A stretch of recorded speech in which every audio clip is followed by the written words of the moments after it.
You know, he didn't question God. Well, I did. So I was very angry at God. All of us come to a crossroad in our grief journey where we decide how we're going to move forward. We're going to stay here, right? And the lane that I was in was bitterness, anger. You know, there were these shouting matches that I had with the Lord. That day, he gave me a new perspective.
We have two children. Andrew, he was the oldest, and Sarah was our daughter, the second one. It was in high school. Andrew wanted to fly. Decided he wanted to become a pilot, and we paid to have him get his private pilot rating at a local municipal airport in our town. Just thought that would help him make his decision, and then when he went to college, he'd have something under his belt a little bit.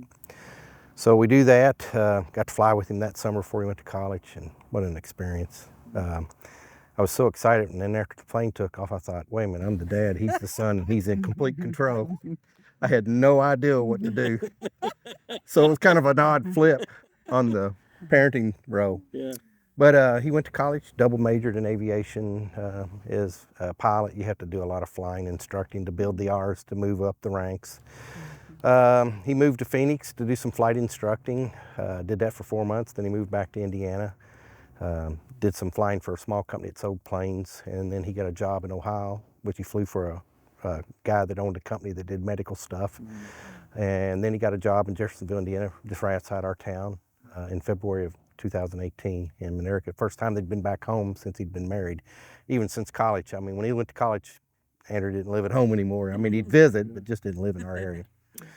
And he did that because he was trying to build up the R's he needed to in-command pilot, to be able to become a pilot for UPS, because that was his goal, to fly for UPS.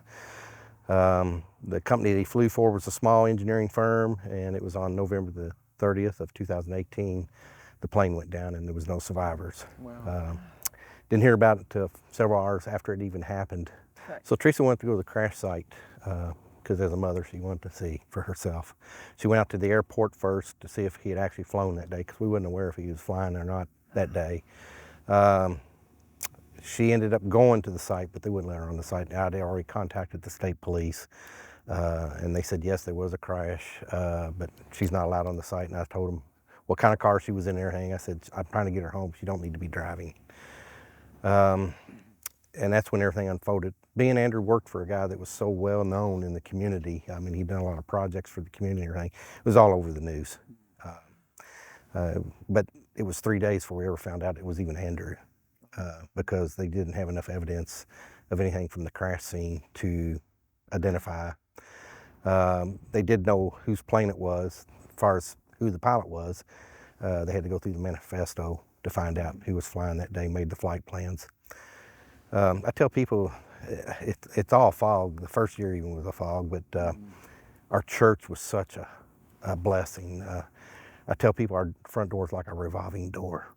People just coming and going that night. I mean, just all weekend.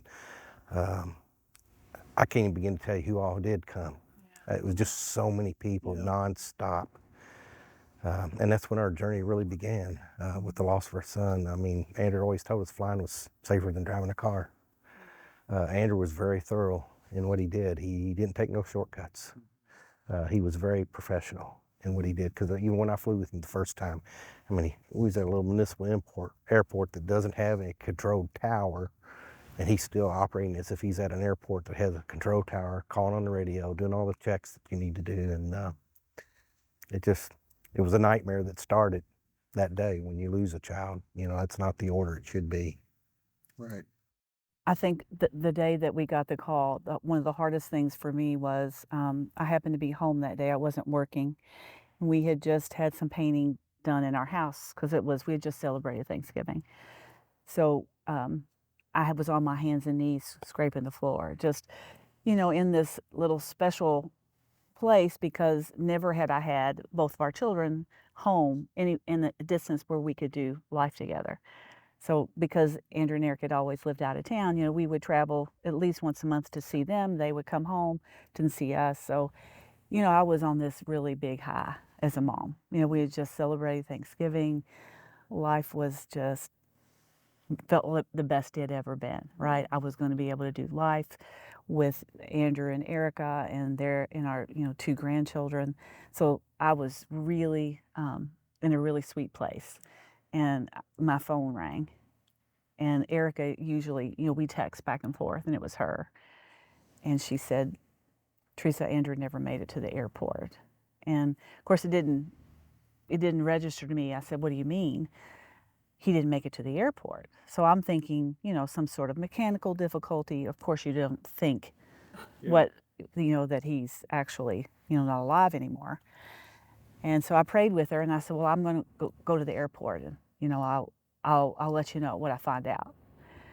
But what I didn't know is that Andrew's co-pilot he was not with him that day, but he had called Erica to let her know. And so she and I have talked about that many times, how hard of a call that was for her to make. And so it was just such a extreme in emotions. And as I was pulling out of the driveway, I realized that I had got a text that a plane had gone down like 2 hours before then, but I never made the connection that it could have possibly have been Andrew. And then when I got to the airport, I got a text alert that there were no survivors. So it was just kind of this surreal, you know, this high that I was on, and this incredible low that didn't even seem. It felt like something in a movie. It didn't seem like a reality. Yeah. Has it ever seemed real since? You know, that's a really good question, because living in the reality of child loss is a real challenge. So it's very difficult to process. And so I don't think for me personally, it did not become a reality till about 2 years after Andrew died. You know, I was still waiting for him to walk through the door, because I thought maybe he did survive and they just couldn't find him. So the reality of it took a long time for me to really believe that this was for real and Andrew was never coming home. Do you think the fact that there was not a place that you could go to see, like most people probably get the chance to see their child, identify their child, and you did not have that? It does leave the element out there for me in that situation, because Andrew's friends in college called him MacGyver, right? He could just, you know, he would string hammocks over everywhere. You know, he could just, he was a survivor. He just had a way of figuring things out and doing things. So in my mother's heart, you know, part of me, when I was driving to that crash site, I prayed, and, you know, on the way, being that I'm an RN, you know, I called all the local ERs just out of some desperation that maybe they'd had someone brought in. And I remember praying, Lord, just let him be alive. Even if he doesn't have arms or legs, just let him be alive. Just let him be alive. And then not having anything to visualize that would confirm his death. And I think for me, that's one reason why it's hard for me to visit his memorial stone, because that's really the only physical visual that we've ever had of his death, is that memorial stone. Yeah. And so, yes, I do. To answer your question, I do think that contributes to it. However, so many of our friends that have suffered child loss, they're still gone, whether or not you have evidence of it or not. But yes, I think that does prolong reaching a point where you can believe that it's really a reality. It kind of allowed us, or for me, really like a no closure, No clue. because we didn't have no visible body Yes. to have to say that one last goodbye, and that's what made it hard for me. And like Teresa said, it probably was a couple years before it really sinked in and really became reality that, hey, this is real. This has really happened to us. And that makes it hard too, because it's not the order. You usually think a parent's going to go before a child, and that's the way you pray, that it ends up being that your child outlives you, that they have a full life like you've had. And it's all in God's timing. It's all God's plan. He has a reason and a purpose for everything. And it's not we can question, but it's still not ours to question why he did what he did, why he allowed what happened. Because he's all God, he's all knowing. That's right. And we just have to trust in that, knowing that. And we have the hope that we're going to see him again. Right. That's the best thing about it all. It's not that he's gone forever. He's just not here on this earth. He's just living elsewhere at this moment. We grieve with hope. Yeah. Did you say that you don't feel like you're getting further away? Yeah, I look at it as a timeline factor. The thing is, as human beings, we have a tendency to make things like, it's been this long since something's happened.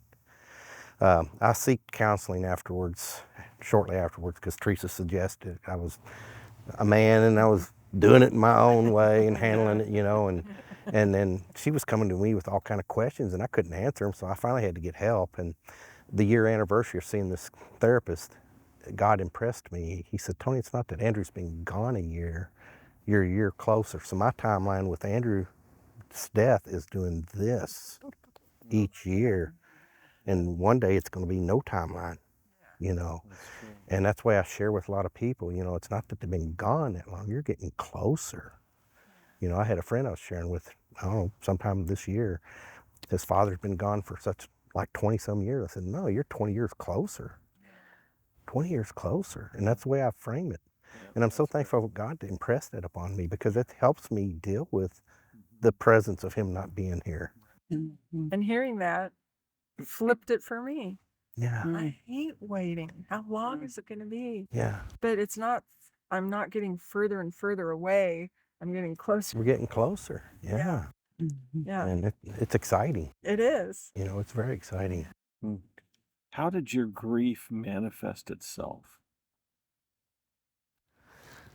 Well, it made it tough because we both grieve differently. Yeah. And I think everybody does. Man grieves different than a woman. Couples grieve different than other couples, because the situations are different for each couple that experience child loss. There's no right way, there's no wrong way of grieving. But as a man, I guess it added to my grief because I couldn't give the answers Teresa was looking for. She come to me seeking for my guidance and wisdom, and I didn't have any. This was something that I had no control over and no way of getting control over it. So I guess it did add to my grief more, because that made me feel less, because I wasn't able to take care of her, my daughter, her kids and her husband, my daughter-in-law and my son and daughter-in-law's 2 kids. I couldn't fix it.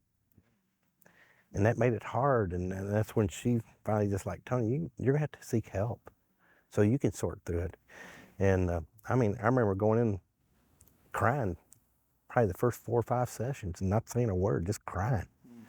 And he sat there and just listened to me, and then he'd pray with me when I left. And then finally got to the point where I was like, okay, Jim, I'm bringing a dump truck load. And he said, pour it out, buddy. That's what I'm here for. And I would walk away with things that he had taught me to help me have some equipment in my toolbox to be able to manage this and to learn how to live with grief and deal with it. And it's so important.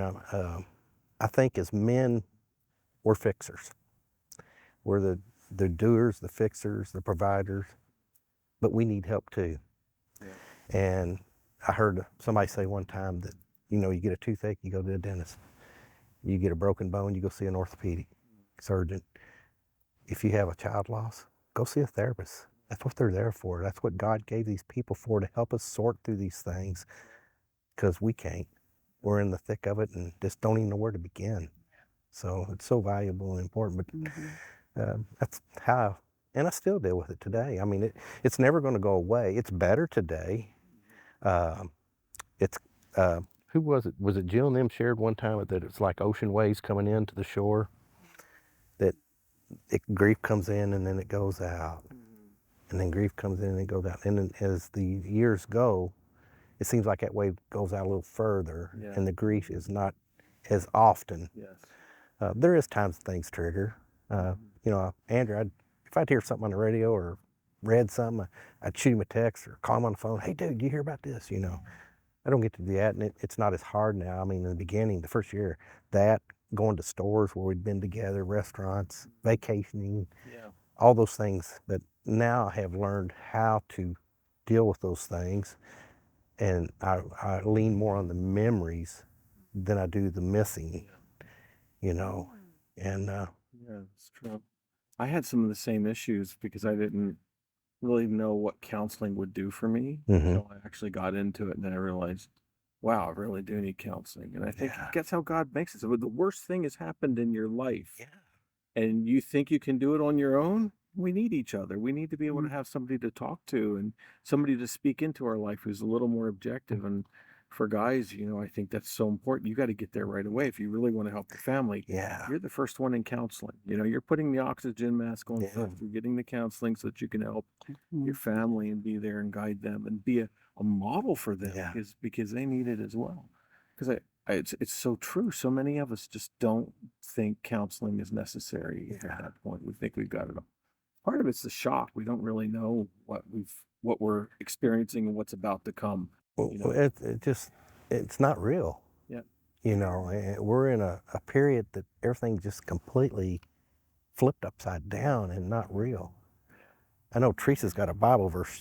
She has the one there in the kitchen bath. Tell them Above what. all else, love each other deeply. And 1 Peter 4:8.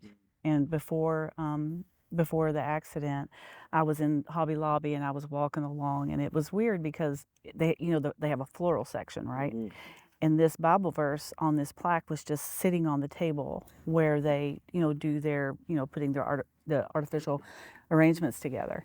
And I looked at it and I thought, I wonder if it just got my attention. It's like the Holy Spirit got my attention with that. And I looked around and it didn't look like it belonged to anybody. I bought it, came home with it, and put it in our bathroom. And it became kind of like an anchor verse for us because our daughter-in-law lived here. She was 28 years old. Andrew had a 3-year-old at the time and 21-month-old. And so when you grieve together as a family, there's a lot of moving parts with that. That's right. And everybody grieves differently. And, as Tony was talking, he said, he didn't question God. Well, I did, because I was very angry at God. I felt very betrayed. I felt like I had served him all my life, and this is how you repay me. So working through that for me took about 18 months to almost 2 years. And he took me on a journey once I became teachable. Once I feel like that all of us come to a crossroad in our grief journey where we decide how we're going to move forward. We're going to stay here, right? In the lane that I was in was bitterness, anger, anguish. I perceived it all as this was done to me. And so it took a lot of time between me and the Lord. I would listen to the book of Job. I couldn't read the Bible. I was so angry at him. The conversations that we had, it was prayers of lament, but they weren't nice prayers. So there were a lot of shouting matches, and I said things to God that, in retrospect, this is how I feel about that. we can say, well, you shouldn't say that to God, but he knows it anyway because he knows our heart. I felt like he was a liar, and I told him he was. I said, you said you would protect my children. You said, and you lied to me. And so we had a lot of really, really hard conversations. And it was the book of Job that the Lord spoke to me. I would just hit the Bible app and hit play because I couldn't read it. I couldn't pray it like I would used to pray. You know, there were these shouting matches that I had with the Lord. And then one day, you know, I was sitting there. It must have been, I don't know how many times I'd listened to the whole book. I sat there and listened to the whole book. And one day when it got to the part at the end of chapter 28, when God showed up in a whirlwind to Job, it was like that particular day, it was like somebody took a megaphone and was saying the words that God was saying to Job to me. That day, he gave me a new perspective. He helped me see who he was and who I was. And he told Job, you know, basically, my version, I've let you and your friends lament for 38 chapters. Now it's time you're going to listen to me. And what he told me in my spirit, he's never audibly spoken to me, but what he told me was, it's time for you to start being thankful for the things you have in your life. And I said, no, thank you. Because the only thing that I wanted at that point in my time was my son back. And so I couldn't see, he wanted me to be thankful for what I still had in my life. I mean, are you crazy? That's how I felt at the time. And it was, the Holy Spirit, the hound of heaven, just wouldn't let it go. Right. He just stayed after me. And so I came to a crossroad in that moment that I was going to decide, was I going to stay in the bitter lane? Or was I going to decide, okay, Lord, I don't know what this looks like, but I trust you. And I say yes. I say yes. Well, that took a bit. And finally one night, in the middle of the night, you know, he slept through the whole thing. I just got down on my knees and spent the better part of the night there. And it was really hard. He said, okay, be thankful for one thing. And I said, I don't have anything to be thankful for. And he said, yes, you do. And then once I started saying, okay, and it was kind of sarcastic, but as I began to say, I'm thankful for, and then it just kept coming and coming and coming. And hours later, when I stood up, the bitterness was gone. It was in that moment that my grief journey took a whole nother turn. And he showed me things, a few things in dreams, and just a mega amount in his word. He took me on a journey. When my mom lost my dad, she was sort of alone in that grief journey, but she would always say that the Lord showed up to be her husband where he was not. And at first I didn't understand it until Tristan died. And as you're talking here, I'm thinking, the Lord was your counselor. He was the one who, through his word, was saying to you things that nobody else had the wisdom to tell you, or that they even had the place to tell you. But God did. And look at what he's done with you and shaping you through this. And it was a journey, you know. And so I think for me personally, I think that I took that path, and he allowed me to take that path because I understand when people are angry at God. Yeah.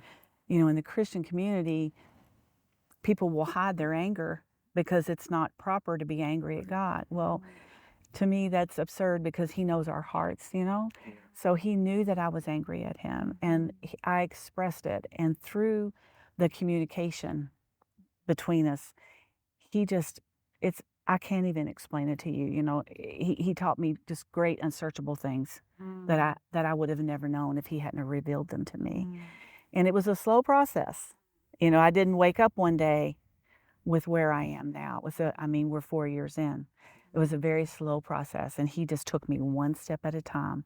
He taught me physical protection is not guaranteed, only in my sovereignty.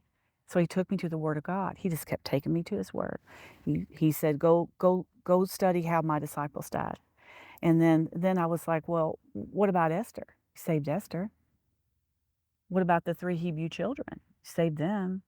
What about Daniel, right? Closed the mouth of the lion. And in the end, it's that God's purposes will remain, and his sovereignty is what determines those purposes. And the verse that in Psalms 139 that says all of our days are recorded in the book before one of them ever came to be. The hard part is that there's no warning, right? Mhm. Yeah. Yeah. No warning. But God knew. And, whether, I personally have come to believe that we are all given a purpose when we're formed in the secret place.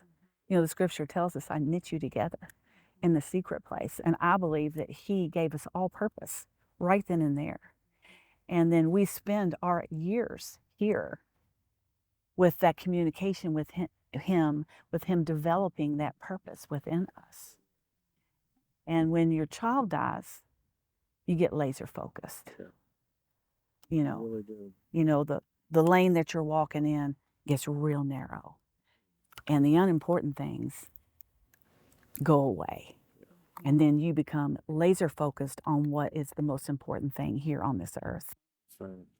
And what I found out about my purpose was God, what I thought my godly purpose was from looking at the Bible was to have a peaceful, harmonious home with my children raised right and loving my husband. And I was following God, and that was my purpose. And it's true that that's in there, but I don't have the right to say, and nothing else. God can carry that story and flip it to a purpose that he's determined before the foundations of the earth. And who am I to say, how dare you? Because he knows what he created us for. And I never would have chosen this purpose, but I'm not God. So I have to just bow the knee and say, of course I'll follow you and do what you've asked me to do. Because anything else would be me thinking I know better than you do. Yeah. Yeah, that was something that I had to struggle with. Was it seemed to me like God took Tristan when I least needed it, where in my career growth and where I was with my age, it just felt like he kicked the bricks out from under me, and now everything is downhill. I'll never improve, I'll never grow because I'm aging out of things, and my mind is not as strong as it used to be. And now it's certainly not going to be any stronger because of all the grief and everything that I've been dealing with. And it really perplexed me is why would you take my son away at the moment I needed the most strength, the most focus, and now I'll never recover. I'm just going to get old. And I realize through his word that if we're trusting him for all things, and he put Tristan in my life for a purpose, then he took him at the perfect time that he wanted to for my life.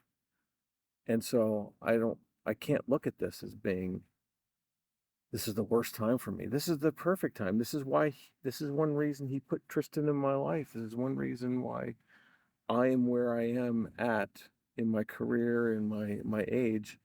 God designed this to be what he wanted. And that once I realized that, then this weight lifted off of me. It was like, now I'm not worried about these things. So you sort of become a self-fulfilling prophecy when you start thinking in those terms. And so, being able to process that, I think, has helped my healing process and being able to move forward with the pain and with all the difficulties, because this is what it's like with was it Daniel? This is you were created for, no, Esther. You were put here for such a time as this. So there's a divine purpose in why God has done what he's done for us. That's a hard lesson to learn. Real. For real. Yeah, at first I just didn't want to wake up in a world where my son took his life. Every morning I'd wake up and think that, and I didn't want to be here. And it took a long time for me to, it's not that I was going to leave. It's just, can you just take me too? Mm. Did you ever say that? Can I just go to heaven now too? Can we all just go at the same time? This is too hard. Absolutely. I remember laying there and thinking that if I didn't open my eyes, that it wouldn't be real. Mm. If I could just not open my eyes, the nightmare would not be real.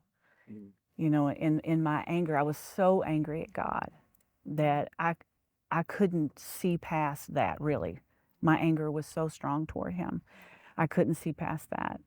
And it really took him, he had to work really hard to bring me to a place where he could teach me the things. But one thing I wanted to say, Todd, when you were talking about how you felt like basically your life was over, Mhm. it through scripture, what we see so over and over and over is that he didn't use people that was the most likely to succeed, so to speak. That's true. You know, Moses, right? Yeah. Remember Gideon? Yeah. You know, he was like, who, me? You know, me? You're going to have me do this? You know, and he called him a mighty warrior. Mhm. That's how God works. Yes. He takes our weakness Good. Yes. and he makes it strong in his strength so that he's glorified Yes. through our walk with the Lord, because we can't do it on our own. Yes. Yeah. And if we did, we would take all the glory, and We would. we'd be so prideful about it. Yeah. We would.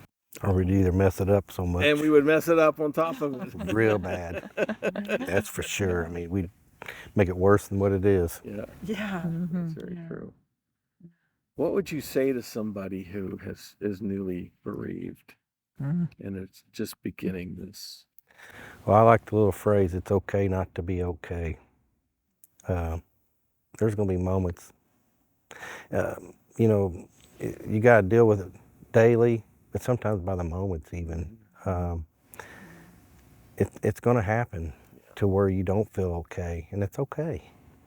Because you're not okay. You're going through something you've never had to deal with in your life, something that we've never wanted to be in that position. And I think another thing that's important is to have community. We had a small group from the church come and did landscaping work for us, because I was dealing with my shoulder injury at the time as well as Andrew's death. And the one lady that's real dear friends of ours, her and her husband, she come to me and she said, I know you had to really humble yourself to allow us to do this, but thank you for doing that. And I did. I had to step back and let people love me the way they wanted to love us at that time, and not be, and had to be humble about it, you know, to let them do it. And I think that's one thing, when somebody wants to do something for you, don't turn them away. You know, they're just trying to be there to support you and comfort you. It's a gift. It's a gift. We had the same experience. Our church just surrounded us. They entered our house, Mhm. and they didn't leave for an entire month. There was always somebody there, even spending the night there, just to care for us, to make us breakfast, to intervene when something was going on or whatever. And we just, I don't know what we would have done without it. Why no? Looking ahead, I would have thought, if I'm lost my son, I don't want anybody in my house. But they were there, and it was like, it was such a blessing. But the odd thing is, we're rare. Your experience and our experience is rare. Yes, it is. It really is. And that's so sad that people don't have that community to come around and embrace them and lift them up and carry them during this time.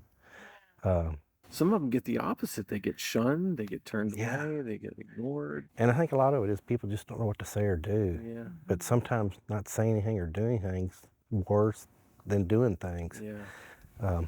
One night we were sitting in the living room, and the doorbell rang. It was probably 9 o'clock at night, and I'm thinking, who's coming to the house at 9? I mean, this had been probably 6 or 8 months out, probably. I don't think I've been that long. A couple Maybe. months, yeah. And I go to the front door, and there's this nice basket sitting on the porch. And we bring it in, and I'm like, I wonder who did this, you know? And then it all of a sudden dawned on me, we have a security system with a camera doorbell. So I get over and look, and it's one of our friends from a previous church that we had attended together. And they were at the church we're currently at. And it was a rainy night. And he said he stooped down real low to ring the doorbell so we wouldn't be seen. Then he said he seen that doorbell and thought it was one of those thingamajigs. Probably had a camera, but it was raining. He was running across yards to meet his wife down the street, slipped and fell. So I sent him the video of him ringing the doorbell. I said, I want to let you know, thank you so much. He said, well, I was trying to be sneaky because he was just wanting to do it without any recognition, just to say, hey, somebody's thinking about you. You know, and it just...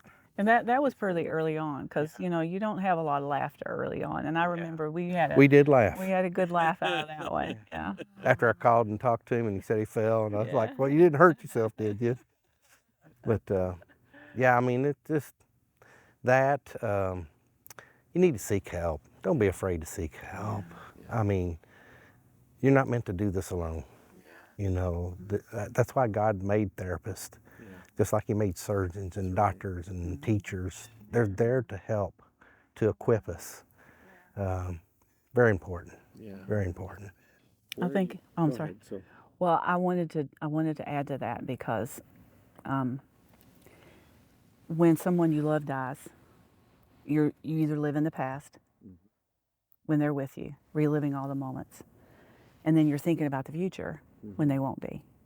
And that's where you live. I mean, was that your all's experience?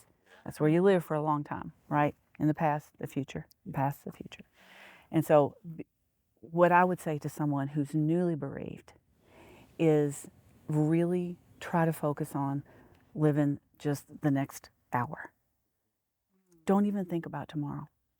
In the book of Lamentations, it tells us that we are given new mercies every morning.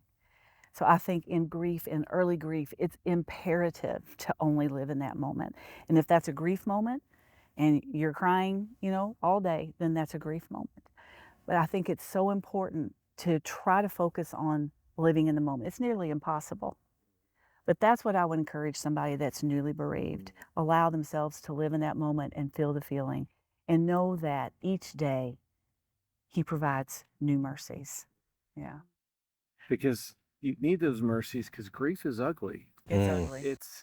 There's no playbook for grief. It just comes, and it's a natural part of your healing, or your body recovering from the impact, because it's like an atom bomb that just goes off in your life, and you have to let that pain be the pain and express it. That's the one thing I didn't understand grief until I to be honest. And you know, you read books that say here's the 7 steps of grief, and I'm like, I did maybe 2 of them, and a certain one wasn't in that order or anything. You know, I don't know how helpful some of those books are, but yeah, like you said, you have to focus on those mercies because you need those as you're grieving. One of the really practical things that I found was I had pain enough that I wanted to scream as loud as a train. I didn't have powerful enough lungs, but I felt like there was a scream inside of me at the world and what had happened that I needed to scream loud. I didn't feel the freedom in my home, and so I thought my car, of course. So I would take my car out where no one could hear me, and I'd scream as loud as I could and beat my fists on the steering wheel. And I thought, it still is not enough. I want a train to go by so I can scream outside up into the sky as loud as I can, and the train going by will cover it. And I was really hoping that the train whistle would blow at the same time so I'd feel the power of screaming the no at God. Because you can accept, it's like the theology of accepting that God is sovereign. God has our days in his hands. He can be the boss of us. And at the same time, scream at the curse of the earth and the death that took your child. You know, you can hold both of those, like Jesus did on the cross. He said, my God, why have you forsaken me? And at the same time, he said, into your hand I commit my spirit. Let your will be done. And he breathed his last. And both of those can coincide together. And God gave me a train in a park with my family. And I'll never forget the feeling of that strong train rushing by. And I finally felt the full force of the strength I needed to scream that I just can't wait till God puts everything right with the new heavens Mhm. and the new earth. And we don't have to scream anymore. Amen to that. We don't groan, we scream. Yeah. I went and Bring screamed that. at the memorial one day. Did you? Did? I just went up there, got out of the car, and I was like, ah! Yeah. And cars going by, and they're probably thinking, what in the world is going on with that dude? But I didn't quit. It was just one day, I don't know, went up to see the memorial and yelled. But to speak to your point, Melissa, I feel like that we learn to live in that tension that you were describing right there, okay? The tension of what was and what is. And I think where so many folks that experience loss get stuck is because they cannot learn to live in that tension of what is, or what was and what is, because they don't have the faith to believe in what will be. And because we know, based on scripture, that the breath of life is the spirit, right? When God created Adam, he breathed the breath of life into Adam. When we die, God retains the spirit. When Jesus died on the cross, unto you, Father, I commend my spirit. We know that God takes back that breath of life. And so what that looks like, I know he's in the third heaven because we know that's where God resides. What form that looks like, I don't know. But Andrew's not dead, okay? He lost his earth suit, right? He lost his physical body, but he is very much alive, more alive than he's ever been. And that's in my future. So Andrew is not in only my past. Andrew is in my future. And I believe when we hit that crossroad and we accept and start letting the Father lead us, then I believe that's the gateway to learning to live in that tension when we seek Him. Then I believe we can reach a place where we begin to honor their memories. And I think when we get to a place when we can honor their memories, that allows us to bring them into our everyday life because we're going to talk about them, right? We don't put them in a box, and put the lid on it like our culture. America is like this death-denying culture that says once they die, you put them in a box, you put it away, you don't talk about it anymore because people's mortality scares them to death. So it's like, well, I don't want to ever face death. I'm going to stay young the rest of my life. So don't talk about death, right? We don't want to face that. Nobody wants to face that every single person that is born on this earth will suffer death. But that's a reality that many don't ever want to face, right? So we deny that to allow expression. That's why I think so often it makes people uncomfortable. Partly, child loss is a little unique because I think sometimes when we start talking about child loss to some people, they start internalizing that as, I don't want to talk about it because I don't want that to ever happen to me. Yeah. It's almost like we got some kind of disease they're going to catch. But just in general, speaking about death and dying is not comfortable in our societies. It's not accepted well. People get all tense and nervous, and a lot of it has to do with they don't know what to say, and that's okay. It's okay to not know what to say. But I personally believe learning to live in that tension is when you hit that crossroad and you decide, okay, Lord, I don't know what this looks like, but I trust you. Yeah. I trust you to take me there. Yeah. Love that. Love that. The tension. I'm going to remember that. That's a takeaway. Yeah, that's a takeaway. And I think the fact that our culture doesn't allow us to, it doesn't allow us to grieve well in death, right? Because we have to push it aside into antiseptic rooms and put it away and have the professionals take care of the body and all the things. And, I think that would be such a teachable moment, especially when you consider Ecclesiastes saying that it's better to be in the house of mourning than the house of feasting. Well, we've shut up the house of mourning. Yes, we don't go there. We don't want to be there. We don't Yes, we have. buy it. Yeah. We don't recognize it, and it's such a detriment to us as human beings to be in that place where we're so denying the fact and reality of death. I think there was a generation in the past that you just had to pull yourself up by your bootstraps and move on. Yep. You know, it's happened. I understand. But now it's time to pull your bootstraps up, get back with it. Yep. And I think that some of it is that generation that dealt with it that way. It kind of filtered into the generations through the year. Some of it could be too, if you're not a believer, the fear of the unknown. Yeah. What's after death? Some people maybe think nothing, but then there's other people like, well, what does really happen after death? You know, and I think that's a big factor too, you know, because if you don't have to talk about it, then you ain't gonna have to deal with it. Yeah. That's very true. And it's a reality. It happens to all of us at one time or another. Yeah. You know, and it's different with a child, like Teresa said. It's a different type of, not that grief ain't grief for people, but I've lost my mom, and I didn't grieve hardly at all. She was old. She had cancer. I didn't want her suffering. Yeah. I wanted her to be at peace. You know, she died on Christmas Day, and my family's all bawling, and I'm like, wow. And they're like, what? So Mom got the greatest thing today of all things, Christmas Day, and she gets to see Jesus. Yeah. I mean, what better thing, you know?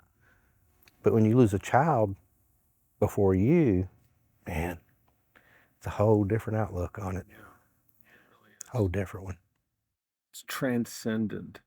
To me, it brings a gravity to life that I never had, and it makes everything transcendent.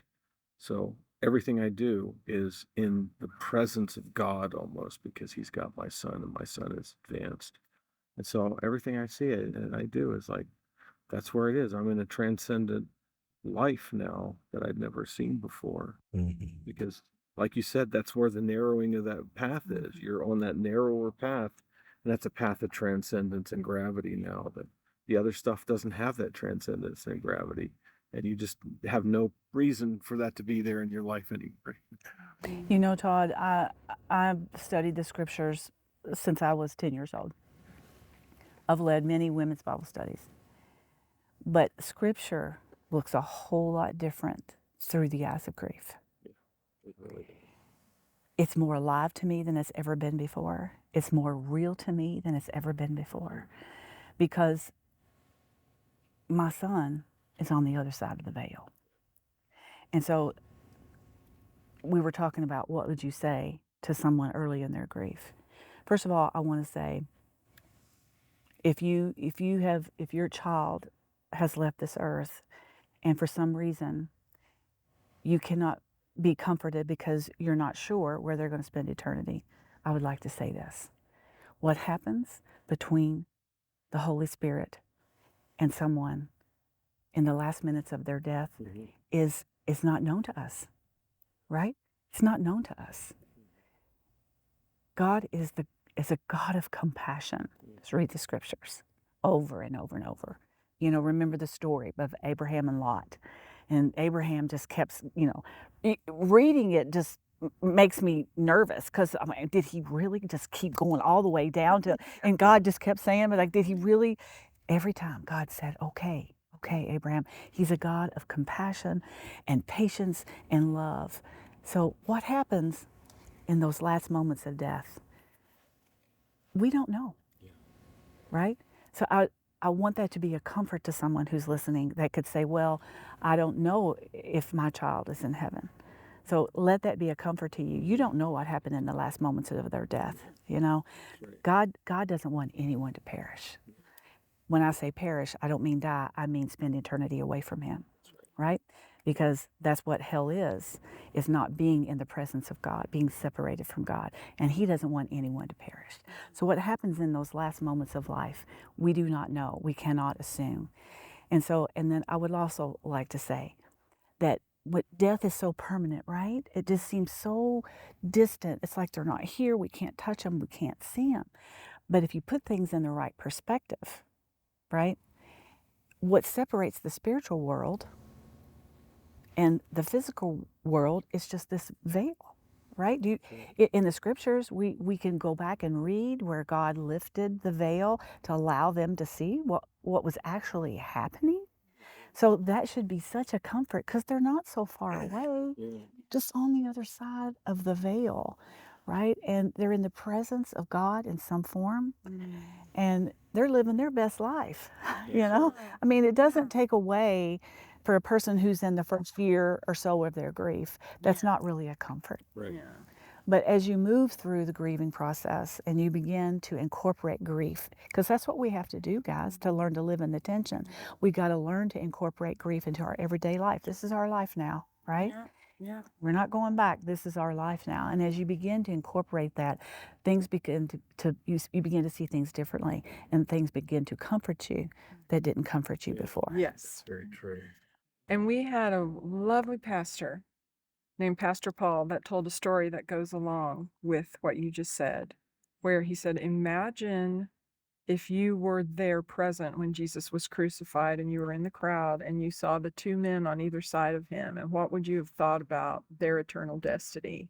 Those two thieves deserved to be there. They had done what was necessary to die by crucifixion. You would have thought, oh, they're in hell for sure. But if you were close enough, you may have heard the whispered conversation between Jesus and the thief to know that they did come to belief and they are in heaven, and no one knows what happens, just like you said. From the outside, your child could have looked like a prodigal, strayed away from the Lord, never wanted anything to do with the Lord, just like the thief on the cross. And at the last minute, private conversation between Jesus and that person you are not privy to. So never ever make that judgment call. Yeah. Absolutely. There was a real mother whose son died next to Jesus. He was a thief. That's right. And what did she think? Yeah. What was she thinking when he died? She Yeah. didn't. Yeah. And you know, you bring up the mother, and I want to say this because this was such a comfort to me when I became teachable. So many things about Jesus' death became such a comfort to me because, you know, when he was in the garden before his death, you know, he didn't want to die, That's right. but God said no. God said no to us keeping our sons here, but he said no to Jesus first. And he loved his son so much. And then when Jesus was dying on the cross, this is such a comfort to me. He looked out and he saw his mother at the foot of the cross, and he said to John, take care of my mother. Jesus knows the love of a mother. He knows the heart of a mother. Not that I'm not meaning that in any direct form, but for me personally, that was a huge comfort to me that he loved his mother so much and he saw her suffering and he made sure she was going to be taken care of in his death.